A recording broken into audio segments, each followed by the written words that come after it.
দরকার নাই। তো আমি আসলে গত রাতে গভীর রাতে আসছি দিনাজপুর থেকে।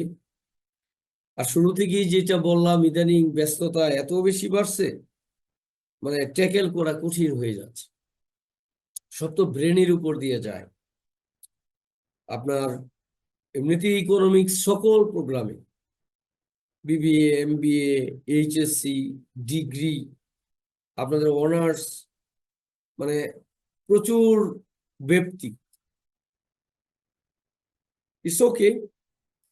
তো উপস্থিতি একটু বাড়ছে মনে হয়, 14 জন দেখা যাচ্ছে, আমি সহ অবশ্য, মানে 13 জন। তো আজকে প্রথম যে চ্যাপ্টারটা, সেটা আমি শুরু করতে চাচ্ছি।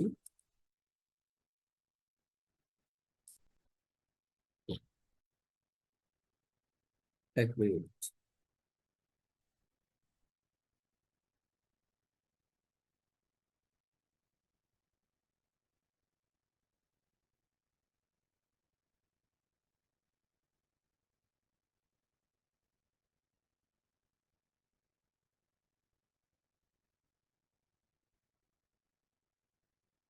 তবে এই কোর্সটা কিন্তু একেবারে ছোট না। আপনাদের এই ম্যাক্রো ইকোনমিক্সটা, হ্যাঁ, বেশ মনোযোগী থাকতে হবে। অন্য সবগুলো কোর্সের চেয়ে বেশি গুরুত্ব দিতে হবে আমার কোর্সকে, কারণ এটা অর্থনীতি। আর একটা কথা, আপনারা অনার্স ভর্তি হয়েছেন উচ্চশিক্ষিত হওয়ার জন্য। আমি সেটাই চাই যে আপনারা শিখেন। শুধু ওই যে সার্টিফিকেট নির্ভর একটা পড়াশোনা করা উচিত না। কালকেও আমি ঢাকার বাইরে যে বললাম, দিনাজপুরে একটা কলেজে, সরকারি কলেজ, সেখানে এমবিএ পরীক্ষা দেখতে গেলাম। নকল পেয়েছি বেশ। তো সেখানে আমি এটাই বললাম যে নকল করে দেখে লিখলে তো আমাদের বিশ্ববিদ্যালয়ে ভর্তি হওয়ার কোনো দরকার ছিল না। এই ধরনের স্টুডেন্ট আমরা চাই না। উন্মুক্ত বিশ্ববিদ্যালয় সুযোগ দিচ্ছে যে শুক্রবারে ক্লাস পরীক্ষা, সো সকল বয়সের সবাইকে। সেটা তো অনেস্টলি নিতে হবে। নকল করলে তো ইমেজ সংকট হয় আমাদের। আচ্ছা, প্রথম যেই ইউনিট, সামষ্টিক অর্থনীতি, ধারণা, গুরুত্ব, কার্যশীলতা, এটাই মূলত আপনাদের প্রথম সিলেবাসের প্রথম টপিক। তো পলিসি বা গোলস, সেটা আলাদা আছে। গোলস আছে আর কি, একটা প্রশ্ন যে সামষ্টিক অর্থনীতির লক্ষ্য সমূহ কি।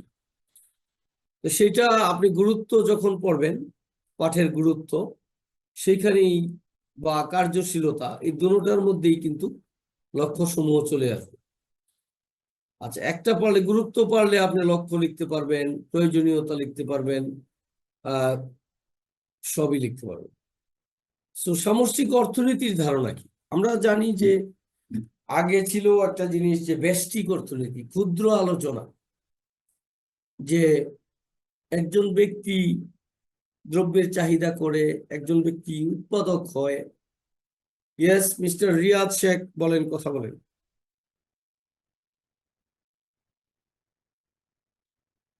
কিছু বলবেন? রিয়াদ শেখ হাত তুলছেন।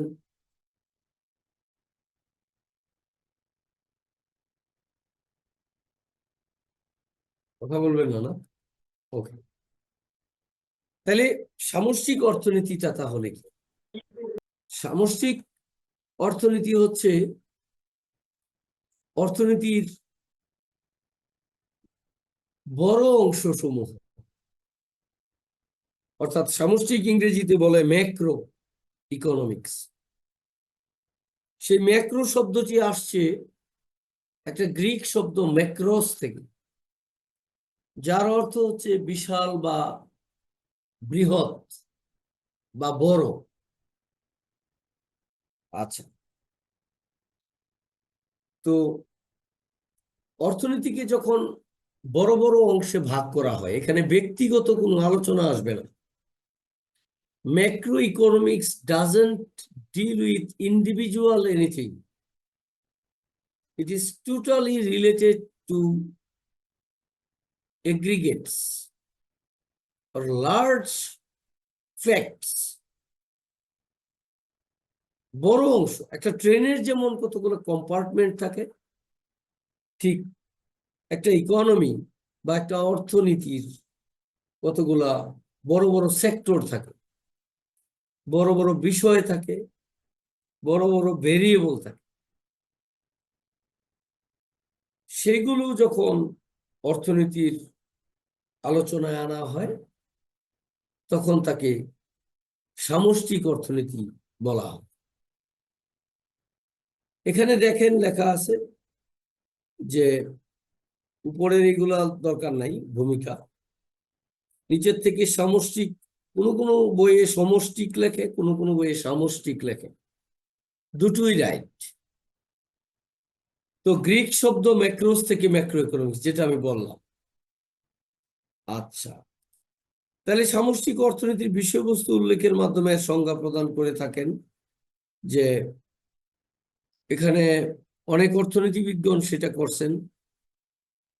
যেমন এখানে কিছু অর্থনীতিবিদ আছে, যেমন গার্নার অ্যাকলের মতে আমরা সামষ্টিক অর্থনৈতিক বিশ্লেষণকে ওইসব প্রভাব সৃষ্টিকারী বিষয় বা উপাদানের পর্যালোচনা হিসেবে সংজ্ঞায়িত করতে পারি যা একটি অর্থনীতির সামগ্রিক উৎপাদন, নিয়োগ ও দাম স্তর নির্ধারণ করে এবং সময়ের ব্যবধানে এদের পরিবর্তনের হারকে প্রভাবিত করে। অর্থনীতিবিদ আহ রুডিগার আহ রুডিগার ডর্নবাস্ক ও স্ট্যানলি ফিশার এর মতে সামষ্টিক অর্থনীতির আলোচ্য বিষয় হলো সার্বিক অর্থনীতির আচরণ বা গতি প্রকৃতি, যেমন অর্থনৈতিক উন্নতি, অবনতি, দ্রব্য সামগ্রী ও সেবার মোট উৎপাদন, এর প্রবৃদ্ধি, মুদ্রাস্ফীতি, বেকারত্বের হার, লেনদেন ভারসাম্য, এইসব। ঠিক আছে, এবং মুদ্রার বিনিময় হার। অর্থাৎ যেই কথাগুলো আপনাদের সিলেবাসে আছে, এখানে মুদ্রা আসছে, মুদ্রাস্ফীতি আসছে, হ্যাঁ, এই যে মোট উৎপাদন আসছে, এটাই তো মোট এগ্রিগেট সাপ্লাই। তারপরে অর্থনৈতিক উন্নতি অবনতি আসছে, হ্যাঁ, এইসব। তাহলে সামষ্টিক অর্থনীতির সংজ্ঞা আপনারা শিখে ফেললেন। তো সামষ্টিক অর্থনীতির উল্লেখযোগ্য বিষয়বস্তু দেখেন এখানে ব্র্যাকেটে লেখা আছে, এগুলোই আপনাদের সিলেবাসে অনেক কিছু আছে, যেটা আমি বলি। রেভিজি বেকারত্ব আছে, সামগ্রিক আহ দাম স্তর আছে, আপনাদের সিলেবাসে কিন্তু সামগ্রিক চাহিদা আছে। তো সামগ্রিক চাহিদার সাথে তার সামগ্রিক দাম স্তর জড়িত। আর মোট উৎপাদন মানে যে এগ্রিগেট সাপ্লাই যেটা আছে বললাম। তারপরে আছে এখানে বাণিজ্যিক বা লেনদেন, এগুলো নাই আপনাদের সিলেবাসে, যেগুলো নাই সেগুলো আমি পড়াবো না। তো সামষ্টিক ও ব্যষ্টিক অর্থনীতির পার্থক্য এটা নিজেরা পড়বেন, এটা তেমন কোনো ফ্যাক্ট না। এটা যেহেতু ফার্স্ট সেমিস্টারে আপনারা ব্যষ্টিক অর্থনীতি পড়েছেন, তারপরে আমি একটু বলি যে ব্যষ্টিক হচ্ছে মাইক্রো ইকোনমিক্স বা ক্ষুদ্র আলোচনা অর্থনীতির। এখানে ব্যক্তির চাহিদা, ভোগ, যোগান, ব্যক্তিগত স্যাটিসফ্যাকশন, ব্যক্তিগত আহ কি বলবো যে সবকিছু ব্যক্তিগত আলোচনা বা বড়জোর প্রাতিষ্ঠানিক। এখানে জাতীয় বা সরকারি এরকম কিছু আসবে না। অর্থাৎ অর্থনীতির আংশিক আলোচনা আসে ব্যষ্টিক অর্থনীতি, আর সামষ্টিক অর্থনীতি হচ্ছে সার্বিক, এখানে ব্যক্তিগত বিষয় না, বা সামগ্রিক অথবা জাতীয় ইস্যু, সারা দেশের সারা অর্থনীতির বিষয়গুলো হচ্ছে সামষ্টিক অর্থনীতির আলোচনা। এগুলা আপনারা যে কোনো রাইটারের বই পড়তে পারেন, শুধু যে আমার শীট পড়তে হবে এমন কোনো কথা নেই। সামষ্টিক অর্থনীতির কার্যশীলতা,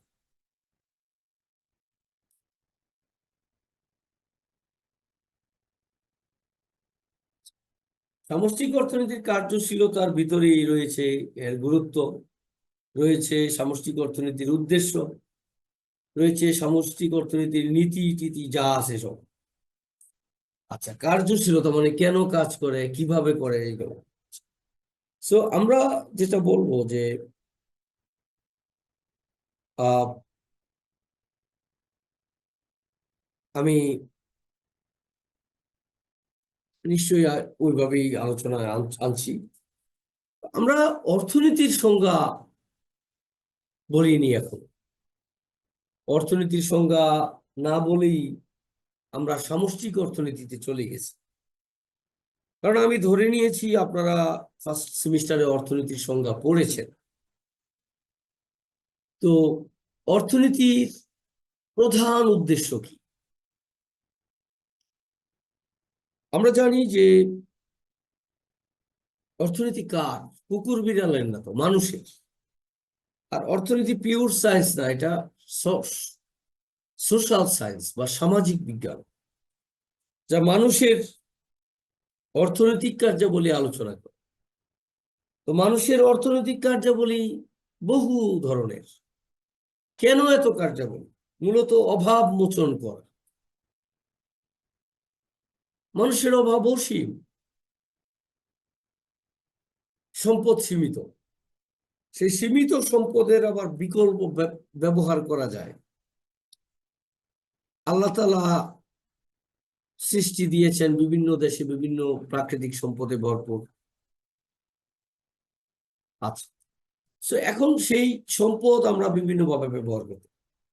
আচ্ছা, সো কেন আমরা ব্যবহার করি? অভাব মোচন করার জন্য।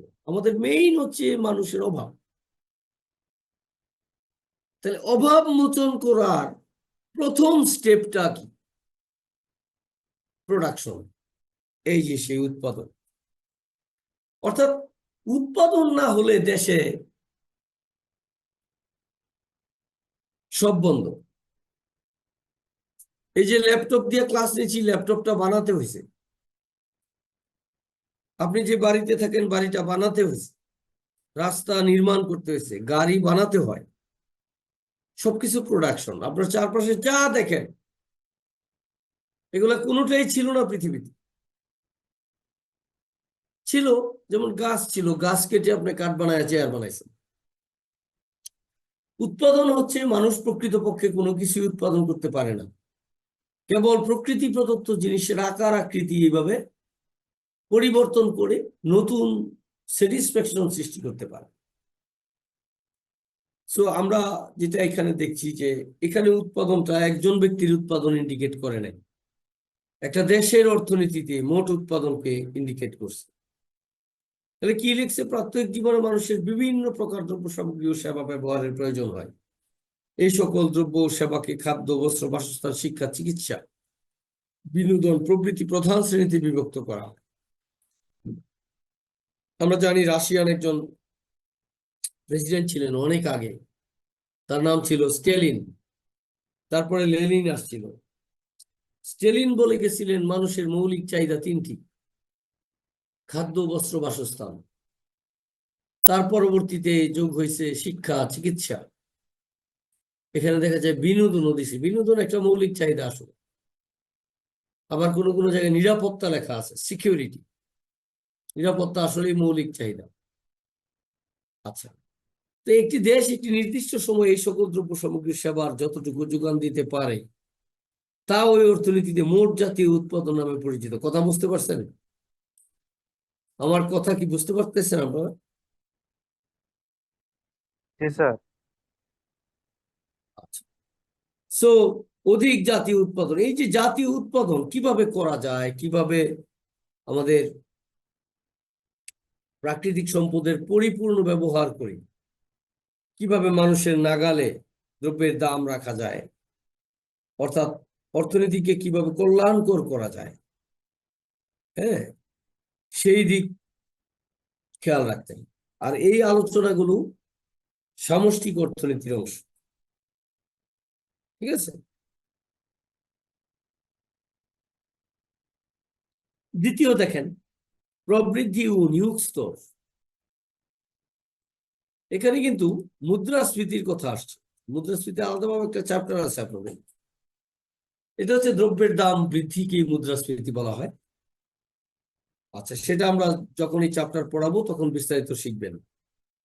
কিন্তু আমি শব্দটার উচ্চারণ করছি এই জন্য যে একটা অর্থনীতির প্রধান দুইটা সমস্যা, একটি হচ্ছে বেকারত্ব আর একটি মুদ্রাস্ফীতি। এই দুইটা অর্থনীতির জন্য অভিশাপ। কোনো দেশের সরকারই পারে না এই দুইটাকে সবসময় সুন্দর রাখতে। হয় বেকারত্ব দেখা দেয়, অথবা দ্রব্যের দাম বেশি। হ্যাঁ, অর্থনীতি সর্বদা গতিশীল, চলমান, ফিক্সড কিছু না, তারপরও নিয়ন্ত্রণের ব্যাপার থাকে। আর সেইগুলা সামষ্টিক অর্থনীতির আলোচনার বিষয়। এখানে প্রবৃদ্ধি ও নিয়োগ স্তরের কথা বলছে। নিয়োগ স্তর মানে কি? যে কর্মসংস্থান। দেশে বেকারত্ব থাকা যাবে না। প্রাকৃতিক সম্পদের সঠিক সুষ্ঠু পরিকল্পনার মাধ্যমে, ব্যবহারের মাধ্যমে দেশে পূর্ণ নিয়োগ অর্জনের চেষ্টা থাকতে হবে, সরকারি বেসরকারি বিভিন্ন উদ্যোগের মাধ্যমে। এবং এই বছর বাংলাদেশে যা উৎপাদন হয়েছে, আগামী বছর নিশ্চয়ই প্রোডাকশন আমরা বাড়াবো, সেটা মাথায় থাকতে হবে। সরকার সেটাই বলে থাকে, করে থাকে। আমরা জানি যে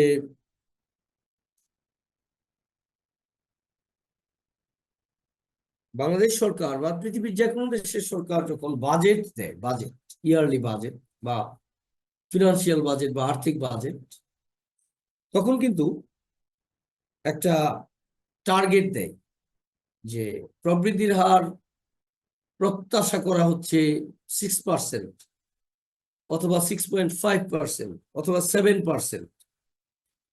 এইগুলো কিন্তু আমরা সাধারণ মানুষ অনেক সময় বুঝি না যে কি বলে প্রবৃদ্ধি টবৃদ্ধি।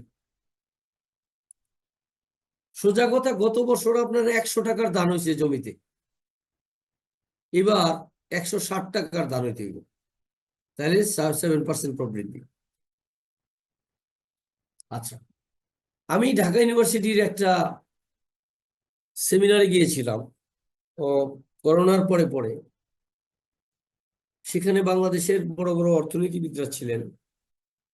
তো একজন গবেষক অনেক রিপোর্ট দিলেন, বুঝালেন যে বাংলাদেশে অনেক কিছু আছে, অনেক পরিবর্তন হয়েছে, প্রবৃদ্ধি এই সেই। আচ্ছা, তো সেখানে একজন অর্থনীতিবিদ সিনিয়র, তিনি এক পর্যায়ে বললেন তার বক্তৃতায় যে দেখেন, সাধারণ মানুষ কিন্তু প্রবৃদ্ধি কত পার্সেন্ট হইল, তারপরে জিডিপির প্রবৃদ্ধির হার, এগুলো সাধারণ মানুষ বুঝে না। কথাটা সত্য। অথবা মুদ্রাস্ফীতির হার এই সেই। খেয়াল রাখবেন, প্রবৃদ্ধি আর মুদ্রাস্ফীতির হার কাছাকাছি থাকার চেষ্টা করা হয়। মুদ্রাস্ফীতি যদি কামনা করা হয় যে 7%, প্রবৃদ্ধিও 7% অথবা 7.5 চেষ্টা রাখা হয়। প্রবৃদ্ধির চেয়ে মুদ্রাস্ফীতির হার একটু কম থাকা কাম্য। আচ্ছা, তো আমি ভাবলাম যে অর্থনীতির একজন ছাত্র হিসেবে, যে আসলেই তো সাধারণ মানুষ দেখবে কি তারা ভালো আছে কিনা এত কথা না, তারা দেখবে বাজারে গিয়ে চাল কিনতে পারে কিনা, তেল কিনতে পারে কিনা তাদের দৈনিক ইনকাম দিয়ে। 3 বেলা খাইতে পারি কিনা এটা দেখবে। রাইট। সো প্রবৃদ্ধি বোঝার টাইম নেই এখন। এগুলো তাদের কাছে আজাইরা পেঁচাল মনে হবে। আচ্ছা, সো এই যে প্রবৃদ্ধি এবং নিয়োগ স্তর, এই বিষয়গুলো, এই যে উচ্চ প্রবৃদ্ধির হার, উচ্চ নিয়োগ স্তর, এগুলি অঙ্গাঙ্গি ভাবে জড়িত। কারণ যত নিয়োগ বাড়বে তত প্রোডাকশন বাড়বে, আর তত সম্পদের সঠিক ব্যবহার হবে। আচ্ছা, বুঝছেন না? তাই এইগুলো, এই আলোচনাগুলো কার? সামষ্টিক অর্থনীতি। তারপরে আসে দাম স্তরের স্থিতিশীলতা। দাম স্তর, এই যে একটু আগে বললাম মুদ্রাস্ফীতি, এই বেকারত্বের জবাব হচ্ছে নিয়োগ স্তর, আর মুদ্রাস্ফীতির জবাব হচ্ছে এই দাম স্তর। অর্থনীতির মেইন সমস্যা এই দুইটা। আর এই দুইটা কন্ট্রোল করতে গিয়ে এই সামষ্টিক অর্থনীতি নীতি বাস্তবায়ন করে। সেখানে ব্যাংক ব্যবস্থা অ্যাক্টিভ থাকে, সেখানে শেয়ার মার্কেটের কার্যক্রম থাকে, সেখানে আমদানি রপ্তানি থাকে, সেখানে সরকারি ট্যাক্স থাকে, ভর্তুকি থাকে। হ্যাঁ, সেখানে অবকাঠামোগত ব্যয় থাকে, সেখানে সরকারি ব্যয়, সরকারি আয়, সরকারি বাজেট এগুলো থাকে, আন্তর্জাতিক ঋণ, আন্তর্জাতিক সাহায্য এগুলো থাকে। সো উচ্চশিক্ষিত সিটিজেন হিসেবে আপনাকে দেখতে হবে সেই দৃশ্যটা, how the economy is driven, how hour economy is operated, সেটা। সো দাম স্তর স্থিতিশীল রাখতে সরকারের দুইটা পদক্ষেপ আছে, একটা হচ্ছে আর্থিক নীতি আর একটা রাজস্ব নীতি, দুটোটাই আপনাদের সিলেবাসে আছে, আমি একটু আগে বলছি। আর যখন ওই চ্যাপ্টার পড়াবো তখন ওইসব কথা বলবো, এখন এই দরকার নেই।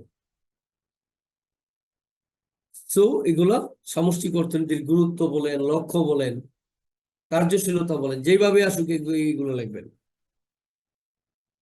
বৈদেশিক বাণিজ্যের স্থিতি, বেসিক্যালি বৈদেশিক বাণিজ্য সামষ্টিক অর্থনীতির অংশ, কিন্তু আধুনিক কালে সামষ্টিক অর্থনীতি থেকে একটু বাইরে রাখা হয়, কারণ আন্তর্জাতিক অর্থনীতি আলাদা একটা সাবজেক্ট, আর বৈদেশিক বাণিজ্য বা আন্তর্জাতিক বাণিজ্য সেটা আলাদা আলাদা কিছু। যদিও সামষ্টিক সামষ্টিক তো সবই, কিন্তু এটা আলাদা। ইন্টারন্যাশনাল ট্রেড, আন্তর্জাতিক বাণিজ্য, আমরা জানি পৃথিবীতে বর্তমানে এমন কোনো দেশ পাবেন না যে যার বাণিজ্য নাই। হ্যাঁ, আপনি বাণিজ্য না করলে তো আপনি ভালো থাকবেন এমনও হতে পারে। যেসব দেশ নাকি স্বনির্ভর, তাদের তো বাণিজ্য করার দরকার নাই। কিন্তু আন্তর্জাতিক বাণিজ্য যদি আপনারা পড়েন, বিশ্লেষণ করেন, সেখানে দেখা যাবে যে ধনী দেশ গরিব দেশের সাথে বাণিজ্য করলে গরিব দেশও লাভবান হতে পারে, ধনী দেশও লাভবান হতে পারে। অর্থাৎ মোট উৎপাদন বাড়তে পারে, মোট লাভ বাড়তে পারে। বাণিজ্য খুবই কাম্য একটা জিনিস। আর বাংলাদেশের বর্তমান প্রেক্ষাপটে বাণিজ্য বন্ধ তো না খেয়ে থাকতে হবে, দুর্ভিক্ষ হবে। ভাগ্য ভালো, প্রচুর লোক বিদেশে থাকে, 1,30,00,000-এর উপরে, প্রায় 1.5 কোটি লোক বিদেশে থাকে এখন। আর তারাই টিকিয়ে রাখছে বাংলাদেশের অর্থনীতি। এসব বড় বড় কথা থাকবে না, কিন্তু অনেকে অনেক বড় বড় কথা বলে। এই যে গার্মেন্টস লেবার, যা তাদের আমাদের রপ্তানি আয় প্রচুর আসে, কিন্তু এই রপ্তানি আয় তো থাকে না, আমদানি ব্যয় এর চেয়ে বেশি। তাহলে থাকে কোনটা? থাকে রেমিটেন্স, নাহলে তলা থাকবে না বাংলাদেশের। সো তাদেরকে রেসপেক্ট করতে হবে।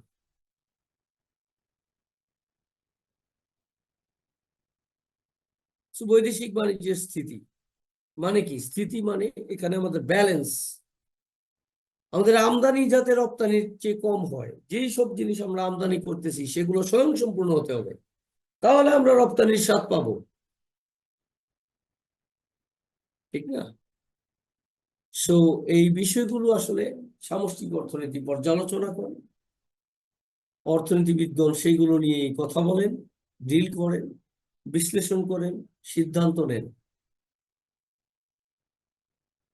বুঝতে পারছেন?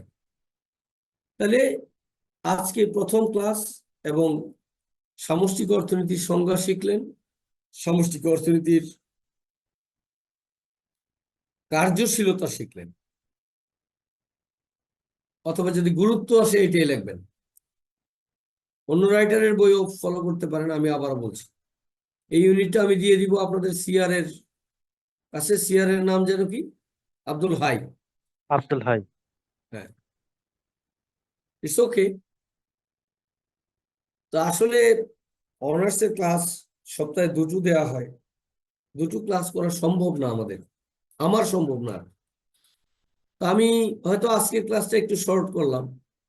আজকে আমি আসলে সুস্থ না, আমাকে দেখেও মনে বুঝতেছেন। জি স্যার, এবং বোঝা যাচ্ছে। আমি আর একটু দ্রুত কথা বলি, আজকে একটু আস্তে আস্তে কথা বলছি। যাই হোক, একটা অনার্সের ক্লাস, প্রাসঙ্গিক কথা বলতে হয়, ইনফরমেটিভ বলতে হয়। ক্লাস তো যা করি সবই অনার্স আর মাস্টার্সের। তো এখন ইন্টারন্যাশনাল রিসার্চ যেটা, মানুষের মনোযোগ 13 মিনিটের উপরে থাকে না, বা কোনো কোনো রিসার্চ বলছে 9 মিনিট, এর বেশি মানুষ আর কথা শুনে না। হয় কেউ গান শুনে, ঘুমায়, মনোযোগ থাকে না। কিন্তু আমাদের ক্লাস তো 1-2 ঘন্টা নিতে হয়, 1 ঘন্টা মিনিমাম। সো আসসালামু আলাইকুম স্যার। স্যার আমি একটু প্রশ্ন করতে চাই। জি শিওর। স্যার ওই যে মুদ্রাস্ফীতির ব্যাপারে বলছিলেন যে 7.5% পর্যন্ত মানে ভালো আর কি, মানে বাংলাদেশের এখন স্যার বর্তমানে মানে মুদ্রাস্ফীতিটা কত স্যার? এটা আমার প্রশ্ন আর কি স্যার। আচ্ছা আচ্ছা, থ্যাংক ইউ ভেরি মাচ, আপনি প্রশ্ন করছেন।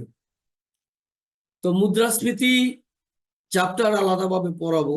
মুদ্রাস্ফীতির কারণ, কিভাবে পরিমাপ করা হয়, মুদ্রাস্ফীতির প্রভাব কি, এগুলো পড়ানো হবে। তো আজকে যেহেতু শব্দটা বারবারই আসছে, তো আমরা জানি গত মার্চ মাসে মুদ্রাস্ফীতির হার ছিল 10.5। নিয়ম জানেন কি? নিয়ম হচ্ছে বছরে একবার মুদ্রাস্ফীতি পরিমাপ করা। মুদ্রাস্ফীতি আজকে মুরগির দাম 250 টাকা কেজি, কালকে 600 টাকা কেজি, এটা মুদ্রাস্ফীতি বলা যাবে না।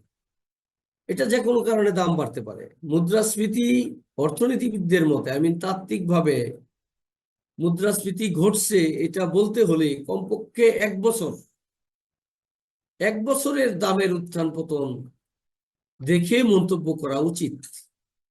কিন্তু এখন পৃথিবী হয়ে গেছে ফাস্ট, এখন আর কোনো তত্ত্বের ভিতরে কেউ থাকে না। যেমন আগে টাকা ছাপাইতো একটা দেশের স্বর্ণ যা আছে স্বর্ণের বিপরীতে, এখনো আছে সেটা। কিন্তু অন্তর্বর্তী সরকার কি করলো?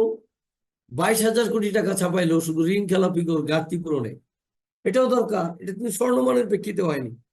মানে ওই থিওরির ভিতরে থাকলে এখন অর্থনীতি চলবে না। ডক্টর ইউনূস গভর্নমেন্ট খুব ভালো রান করছে এবং অনেক কম সময়ে আসলে অনেকগুলো সিদ্ধান্ত নিয়ে অর্থনীতি কিন্তু স্থিতিশীলতার দিকে। অনেকে অনেক কথা বলে, তো সেটা। এখন আমার বিষয় হচ্ছে, যেটা বলতে লইছি, যে 10.5 it is very very dangerous for us, alarming. মুদ্রাস্ফীতি প্রকৃত পক্ষে 5.5 কাম্য,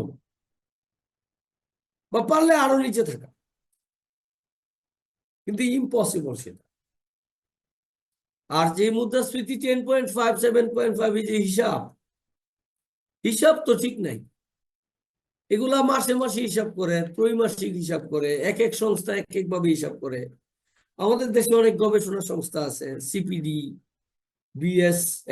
বিসিএসআইআর, হ্যাঁ, বাংলাদেশ কি বলে যে BIDS, Bangladesh Institute of Development Studies, তারপরে BIBM, Bangladesh Institute Bank Management, Bangladesh Bank, Bangladesh Bureau of Statistics, অনেক সংস্থা আছে। তারা বিভিন্নভাবে এগুলো ক্যালকুলেট করে, বিভিন্ন ডাটা কালেক্ট করে।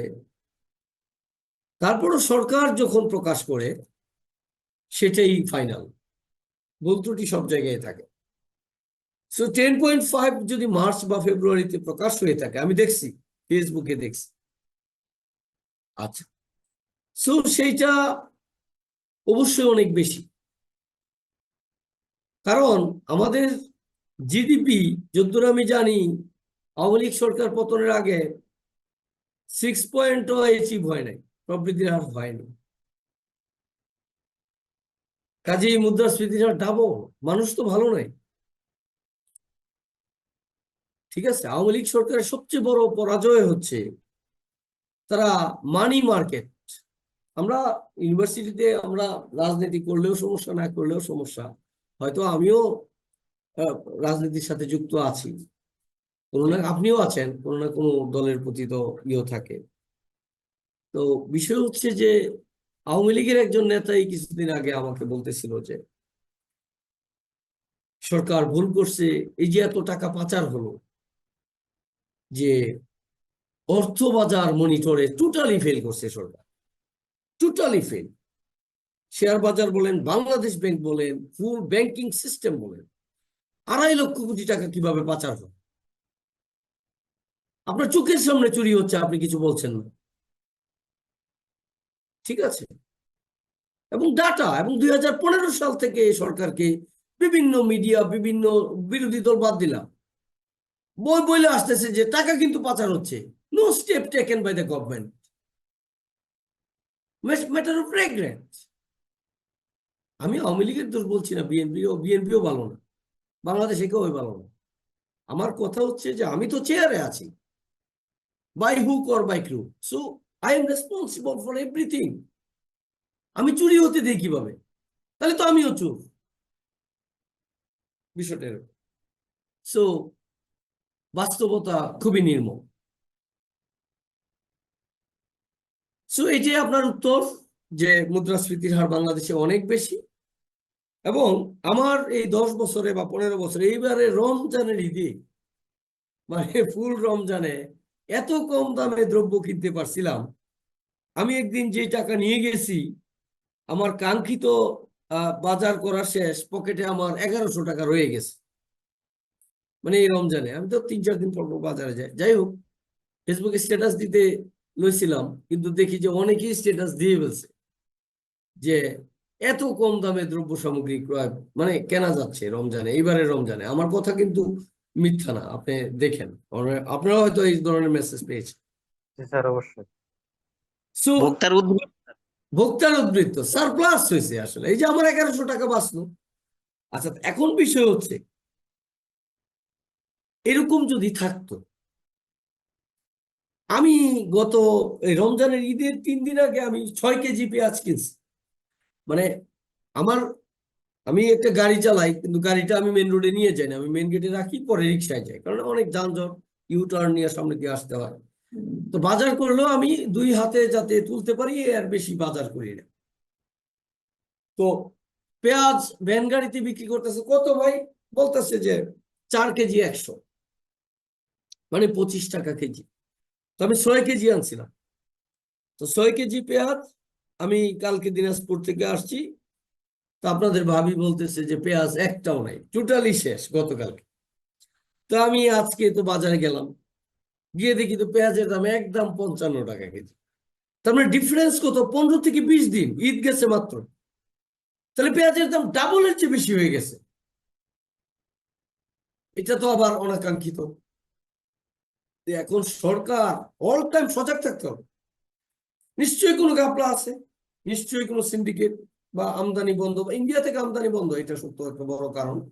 আমি কালকে দেখলাম ভিয়েতনাম থেকে প্রায় 12,000 মেট্রিক টন চাল আসছে। হ্যাঁ, ইন্ডিয়ার সাথে এখন সম্পর্ক খারাপের দিকে, তারা এদেশ ডমিনেট করছে আসলে। আওয়ামী লীগ সরকারের সবচেয়ে বড় উইকনেস ছিল ইন্ডিয়ান যে ডমিনেশন, সেটাকে ওয়েলকাম জানানো। সেটা ভালো লাগছে ভাই, এটা ঠিক হয়নি। বাংলাদেশের মানুষ কখনো নির্ভরশীল থাকতে চায় না, মাথা উঁচু করে চলতে চায়। এটা একটা বড় কারণ, টাকা পাচারের কারণে সরকারের পতন হয়নি। হ্যাঁ, তারপরে যে নিয়োগের ক্ষেত্রে যে বিষয়গুলো বাংলাদেশের, তারা মনে করছে শুধু তারাই এই দেশের নাগরিক, আর কেউ এই দেশের নাগরিক না, চাকরি বাকরি সবকিছুতে। এই ধরনের বিষয় যখন দীর্ঘকাল চলতে থাকলো, দেন মানুষ চেতে গেল। Reality, it is open secret now. এই যে আমি এই কথাগুলো এখন বলতেছি, এই কথাগুলো ওই আমলে বলা যাচ্ছিল না। এই বিষয়। তো বিষয় হচ্ছে যে আপনাদের উচ্চশিক্ষিত নাগরিক হিসেবে দেশপ্রেম থাকতে হবে। এত এই যে এক মন্ত্রী লন্ডনে শুনলাম 350 বাড়ির মালিক, এটা কি সরকার জানে না? জানছে না? কিভাবে হয়? চোর সব। সো জি স্যার, একেবারে ঠিক কথা বলছেন স্যার, উচিত কথা বলছেন স্যার।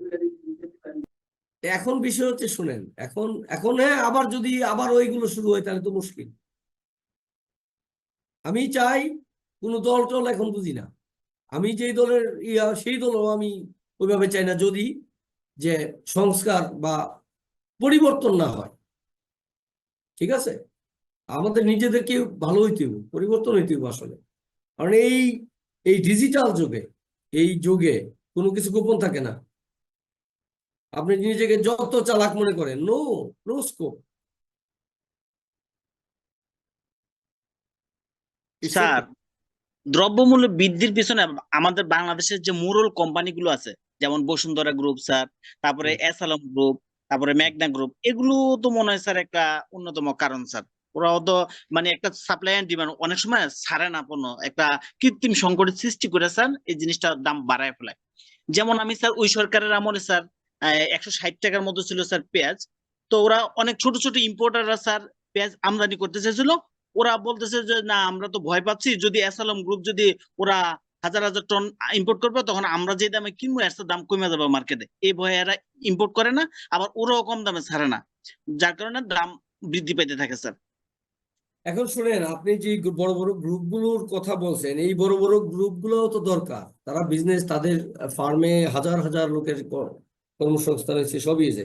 কথা হচ্ছে যে মনিটর করতে হবে সরকারকে। হ্যাঁ, সরকার ইন্ডিয়া থেকে যদি পেঁয়াজ না আনে, সেটা অন্য দেশ থেকে আনতে হবে।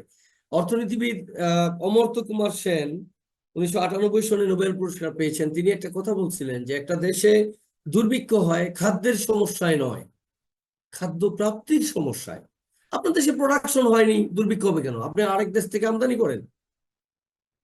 আর আপনার দেশে প্রোডাকশনও নাই, আপনি আমদানিও করতে পারবেন না, তো মানুষ মরবে না? আচ্ছা, স্যার তো এই এখন ভিতরে তো বিষয় হচ্ছে স্যার এই আবার বড় বড় গ্রুপ অফ কোম্পানিজ যেগুলো আছে, স্কয়ার, বেক্সিমকো, দুর্নীতি করছে সেগুলো আলাদা কথা, কিন্তু এইগুলো বড় বড় বিজনেস সেক্টরকে টিকিয়ে রাখতে হবে, সেটাও সরকারের দায়িত্ব। কিন্তু তারা যাতে অতি মুনাফা করতে না পারে, পরিস্থিতি তো সবাই বোঝে, সেদিকে খেয়াল রাখতে হবে। হ্যাঁ, বাজার মনিটর করতে হবে নিয়মিত। হ্যাঁ, এবং সেটা করতে হবে, না এলে হবে না। এবং এটা অনেক কঠিন কাজ, যে কোনো সরকারের জন্যই কঠিন কাজ, আমরাও বুঝি। সো জি স্যার। আবার সরকার এই আর স্যার কি। অনেক সময় দেখা যাচ্ছে স্যার অনেক প্রোডাক্টের উপর স্যার ভ্যাট বাড়ায় দেয়, তখন স্যার ওই প্রোডাক্টের স্যার তখন বেশি দামে আর কি কোম্পানি হুম। বিক্রি করতে পারে। অনেক কারণ আছে রাজা, আপনারা পড়তে থাকেন ইকোনমিক্স, সবই ক্লিয়ার হবে। আজকে প্রথম ক্লাসে এত কথা বলা ঠিক না। ইসোকে, আজকের ক্লাস আর বাড়াচ্ছি না, আপনাদের মঙ্গল কামনা করছি। আর আগামী 3টা ক্লাস কিন্তু এইভাবেই হবে, এই টাইমে, এই ডেটে। কারণ আমি ঢাকার বাইরে থাকবো, already office order. So class হবে, অফকোর্স ক্লাসে উপস্থিত যাতে বেশি থাকে সেদিকে খেয়াল রাখবেন। আমার ক্লাস একটা মিস হলে কিন্তু পরের ক্লাসে মুশকিল হবে। কারণ অর্থনীতি কিন্তু, হ্যাঁ, এই কথাগুলো আর শুনলেন না, রিপিট করা কোনোভাবেই সম্ভব না। আর বেশি মানে আমি যেটা বুঝতেছি যে এটা না, আমি আরো 2-3টা কোর্স নিচ্ছি অন্যান্য। একটা কোর্সে তো আমি পাগল হয়ে যাচ্ছি, মানে এমন অবস্থা, তাদের প্রত্যাশা আরো বেশি আরো বেশি। এরকম হলে তো ক্লাস ছেড়ে দিতে হবে, ক্লাস করতে পারবো না। লোড তো একটা নির্দিষ্ট সীমার বাইরে নেওয়া যায় না। ইটস ওকে, তো থ্যাংক ইউ ভেরি মাচ, দেখা হবে আগামী ক্লাসে। জি স্যার, ইনশাল্লাহ। ওয়েলকাম স্যার, আসসালামু আলাইকুম। ওয়ালাইকুম আসসালাম।